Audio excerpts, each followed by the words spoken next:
Hi guys आज हम ये पार्ट 1-on-1 का स्टूडेंट है मेरा, इसके साथ आज फ्रंट फुट के बैलेंस पे काम कर रहे थे। एक्चुअली अभी नेट सेशन में देखा इसको, तो नेट सेशन में बैक फुट तो अच्छा है, जो पुल शॉट है, कट शॉट भी 80% अच्छा है, पुल शॉट परफेक्ट है। 140-145 की भी बॉल अगर आती है तो बड़ा अच्छा पुल मारता है। लेकिन फ्रंट फुट क्या होता है कि हमें बैक फुट के साथ फ्रंट फुट भी आनी चाहिए, क्योंकि ज़्यादातर आपको शॉट फ्रंट फुट पे ही खेलने को मिलता है। ज़्यादातर आपको ड्राइव, स्पिनर्स या पेस बॉलर पैर तो निकालना ही है, आगे खेलना ही है। 70% बोले आपको फ्रंट फुट पे, तो इसमें इसका बैलेंस हो जाता है।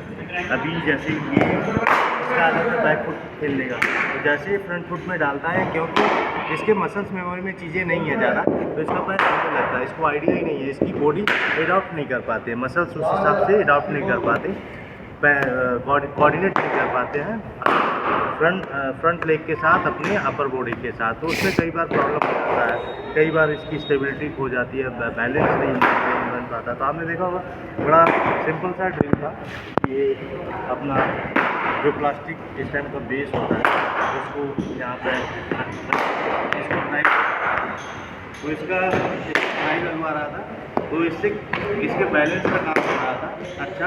तो देखो अभी ये बेस जो है प्लास्टिक स्टैंड का जो बेस है, इस पर आना ही बड़ी बात नहीं है।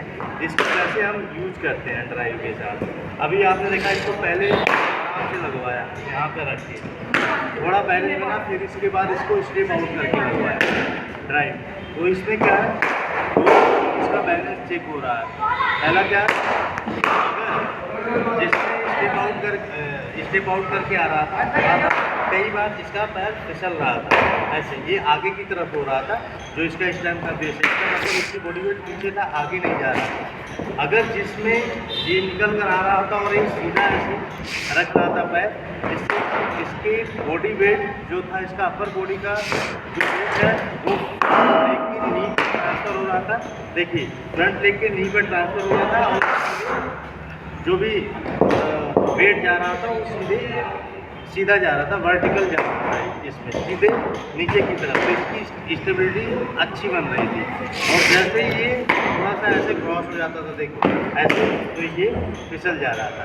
तो इसमें ये था, मुझे चेक करना था जितनी बार इसका पैर सीधा पड़ा है, इसमें प्लास्टिक का बेस और इसके पैर का जो ग्रिप है वो फिसला नहीं है, क्योंकि प्लास्टिक है, और पैर का जो बोल आपका फीड है वो है वो बराबर, अगर इसका नहीं पड़ेगा तो फिसल सकता है, क्योंकि इस पर ग्रिप नहीं बनता है पैर का।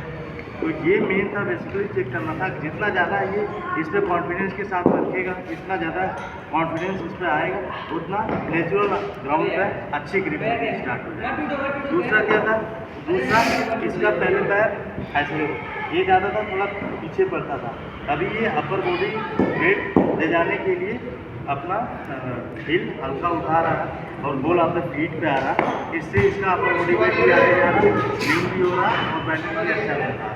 तो गाइस मेरा कहने का मतलब ये है कि जब आप फ्रंट फुट ड्राइव मारते हो, फ्रंट फुट ड्राइव में जो आपका आगे वाला पैर होता है वो हिल टू टो आता है, लेकिन उसको टो नहीं बोलते हैं।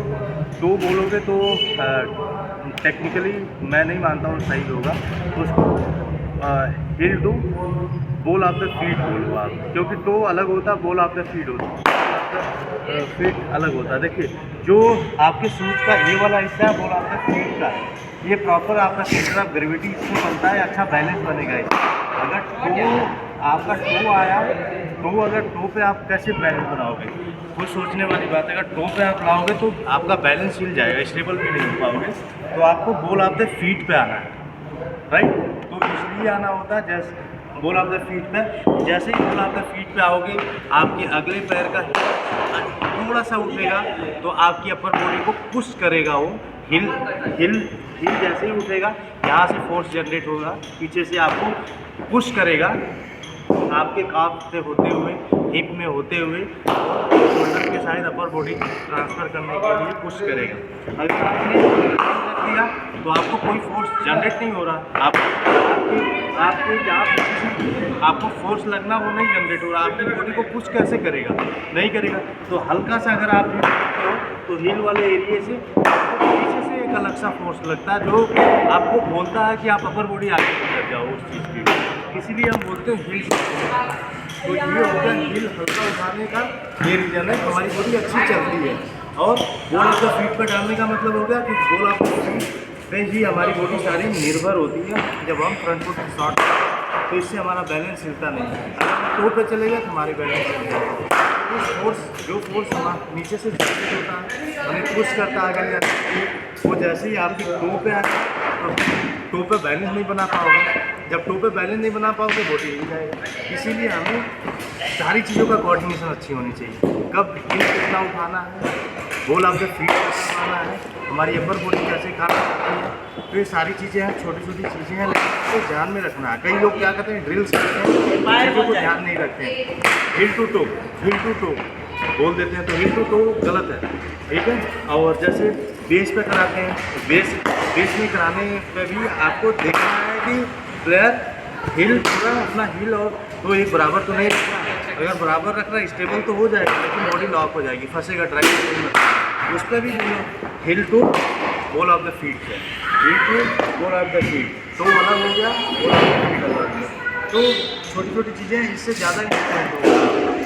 तो मैं यही चाहूँगा कि इसका जल्दी से जल्दी बैलेंस अच्छा हो फ्रंट फुट पर, क्योंकि बैक फुट तो बहुत अच्छा है, फ्रंट फुट अच्छा होगा तो थोड़ा और अच्छी बैटिंग करेगा, क्योंकि अपर लेवल में आपको हर जगह खेलना बहुत ज़रूरी होता है। तो गाइस आप ये ड्रिल्स का बताने का मतलब था, गलत नहीं करना है, जो परफेक्ट हो, जो अच्छा हो, छोटी ड्रिल्स हो लेकिन उसका परफेक्शन आप जब करो तो परफेक्शन आनी चाहिए वो ड्रिल्स में, अच्छा होना चाहिए, सीखो उस चीज़ को। तो आगे भी ऐसे वीडियोस आती रहेंगे और आपको जानकारियाँ छोटी छोटी फिर एडवांस, कभी छोटी ड्रिल्स कभी एडवांस ड्रिल्स आता रहता हूँ, तो और भी मैं जानकारी शेयर करता हूँ। Thank you.